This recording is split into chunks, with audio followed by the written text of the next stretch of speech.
নমস্কার, নিউজ নয়ের পর্দা আপনাদের সকলকে স্বাগত। আমি সুমি রয়েছে আপনাদের সাথে, চলে যাব বিস্তারিত খবরে।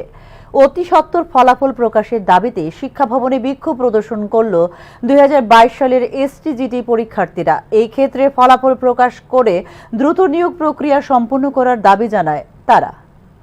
অতি সত্বর ফলাফল প্রকাশের দাবিতে সোমবার শিক্ষা ভবনের সামনে বিক্ষোভ প্রদর্শন করেছেন এসটিজিটি পরীক্ষার চাকুরি প্রত্যাশীরা। এক্ষেত্রে ফলাফল প্রকাশ এবং নিয়োগ সংক্রান্ত বিষয়টি নিয়ে দ্রুত সিদ্ধান্ত নেবার জন্য মুখ্যমন্ত্রীর উদ্দেশ্যে আবেদনও জানায় সংশ্লিষ্ট চাকুরি প্রার্থীরা। 2022 সালে অনুষ্ঠিত হয়েছিল এসটিজিটি পরীক্ষা, কিন্তু এখনো পর্যন্ত ফলাফলই প্রকাশ করছে না টিআরবিটি বলে জানিয়েছেন সংশ্লিষ্ট পরীক্ষার্থীরা। আমাদের সরকার একটা এসএলপি করেছে সুপ্রিম কোর্টে, এটা এখনো পর্যন্ত রায় বের হচ্ছে না। যদি রায় না হয় তাহলে কি আমাদের 15 বছর, 20 বছর, 40 বছর এমনকি আমাদেরকে ঝুলিয়ে রাখবে? তাহলে কি আমরা এভাবে থাকবো? এটা আমাদের আবেদন, উনি যেন আমাদের সবাইকে খুব তাড়াতাড়ি প্রসেসটা কমপ্লিট করে আমাদের চাকরিস্থলে নিতে পারে, আমরাও যেমন একটা নতুন জীবন ফিরে পাই। শুধু আশ্বাসই পাচ্ছি, আমরা তো সঠিক রাস্তা খুঁজে পাচ্ছি না। মাননীয় মন্ত্রীগণের সঙ্গে আমাদের অনেক জায়গায় গিয়ে আমরা দেখা করেছি, কিন্তু ওনারা আশ্বাস দিয়েছে যে হবে, কিন্তু কবে নাগাদ হবে সেটা তো আমরা বুঝতে পারছি না।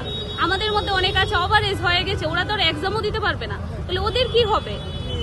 আমাদের প্রতিটা পরিবার আজকে অসহায়। আমরা যদি আজকে সেই জবটা পাই, মাননীয় মুখ্যমন্ত্রীর কাছে আমাদের আবেদন, আমাদের প্রত্যেকটা পরিবার বেঁচে যাবে। তাই আমি জুড়ে আবেদন করছি, স্যার আমাদের প্রায় 4 বছর অতিক্রান্ত হতে চললেও এখনো সম্পন্ন হয়নি নিয়োগ প্রক্রিয়া। এ বিষয়ে দীর্ঘ কয়েক মাস যাবৎ মুখ্যমন্ত্রী থেকে শুরু করে অন্যান্য মন্ত্রীর দরজায় কড়া নাড়লেও দাবি পূরণে কোনো উদ্যোগ নেওয়া হয়নি। কিন্তু দেখা গেছে টেট পরীক্ষার ফল প্রকাশ করেছে টিআরবিটি বলে এদিন জানিয়েছেন চাকুরি প্রত্যাশীরা। আমরা বলতে চাই এটাই, সুপ্রিম কোর্টকে মান্যতা দিয়ে এটা আইনি বিষয়টাকে খতিয়ে দেখে কিভাবে এটা সমাধান করা যায় এবং দ্রুততার সহিত যেন সেই জিনিসটাকে সমাধান করে আমাদের নিয়োগ নীতি সম্পন্ন করে এটা মুখ্যমন্ত্রীর কাছে আমাদের আবেদন থাকবে। উনি যেন আমাদের বিষয়টা দেখেন এবং আমাদের প্রসেসটাকে তাড়াতাড়ি কমপ্লিট করেন, এবং উনি হয়তোবা এরকমই একটা সিদ্ধান্ত নেবেন আমাদের এসটিজিটি 2022-এর জন্য, যারা আমরা কোয়ালিফাই করেছি তারা সবার জন্য। এটা যেন ওনারা আমাদের অতি দ্রুত প্রসেসটা কমপ্লিট করে, রেজাল্ট পাবলিশ করে প্রসেসটা কমপ্লিট করে, কারণ আমাদের পরীক্ষাও হচ্ছে না।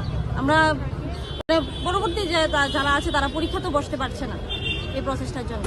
এটাই আমাদের মুখ্যমন্ত্রী তথা শিক্ষামন্ত্রীর কাছে একটাই বার্তা, যেন উনি আমাদের মানবিক দৃষ্টিভঙ্গিতে দেখে এবং আমাদের প্রসেসটা কমপ্লিট করে। 2022 সালের 11 সেপ্টেম্বর অনুষ্ঠিত হয়েছিল এসটিজিটি পরীক্ষা।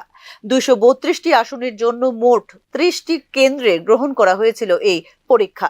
এই পরীক্ষায় অংশগ্রহণ করেছিলেন 10,995 জন চাকুরি প্রত্যাশী। এসটিজিটির পরীক্ষার্থীদের মধ্যে কিছু সংখ্যক পরীক্ষার্থীর বয়স উত্তীর্ণ হয়ে যাবে কিছুদিনের মধ্যে। তাই এই ক্ষেত্রে ফলাফল প্রকাশ করে নিয়োগ প্রক্রিয়া সম্পন্ন করার দাবি জানিয়েছেন সংশ্লিষ্ট পরীক্ষার্থীরা। Bureau report, News Now. Online আবেদনের ক্ষেত্রে ওয়েবসাইটে সমস্যা থাকলেও রাজ্যের সাধারণ ডিগ্রি কলেজগুলিতে নির্বিঘ্নেই চলছে ভর্তি প্রক্রিয়া। বর্তমানে চলছে প্রথম রাউন্ডের ভর্তি প্রক্রিয়া। নতুন শিক্ষাবর্ষে রাজ্যের বিভিন্ন সাধারণ ডিগ্রি কলেজগুলিতে চলছে ভর্তি প্রক্রিয়া। এক্ষেত্রে সোমবার রাজ্যের বিভিন্ন কলেজগুলিতে দেখা যায় ছাত্রছাত্রীদের ভিড়।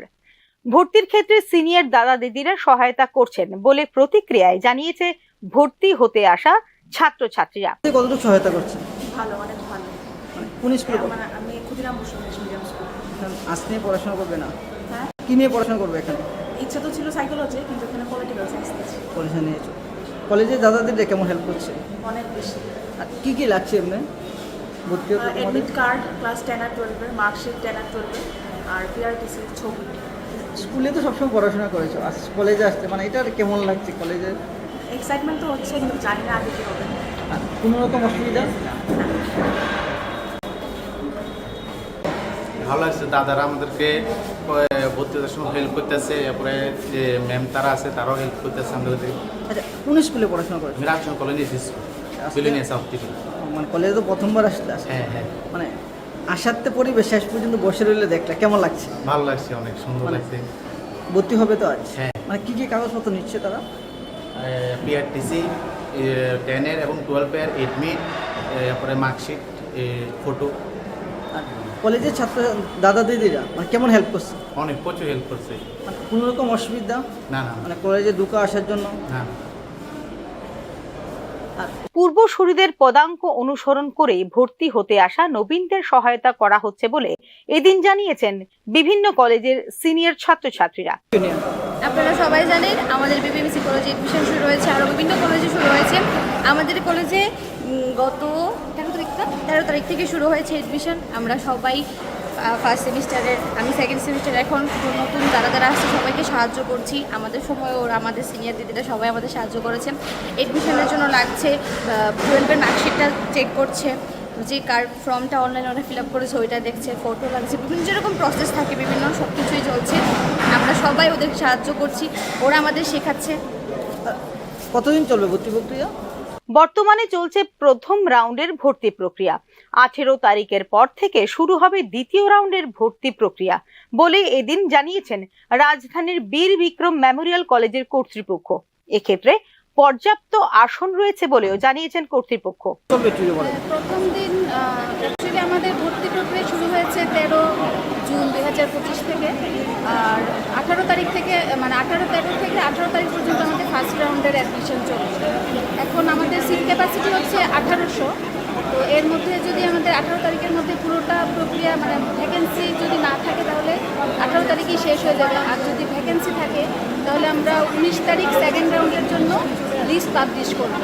তারপর আমাদের সেকেন্ড রাউন্ডের অ্যাডমিশন শুরু হবে 21 জুন 2025 থেকে 25 জুন 2025 পর্যন্ত। দ্যাট ইজ 21 থেকে 25 জুন পর্যন্ত চলবে সেকেন্ড রাউন্ডের অ্যাডমিশন।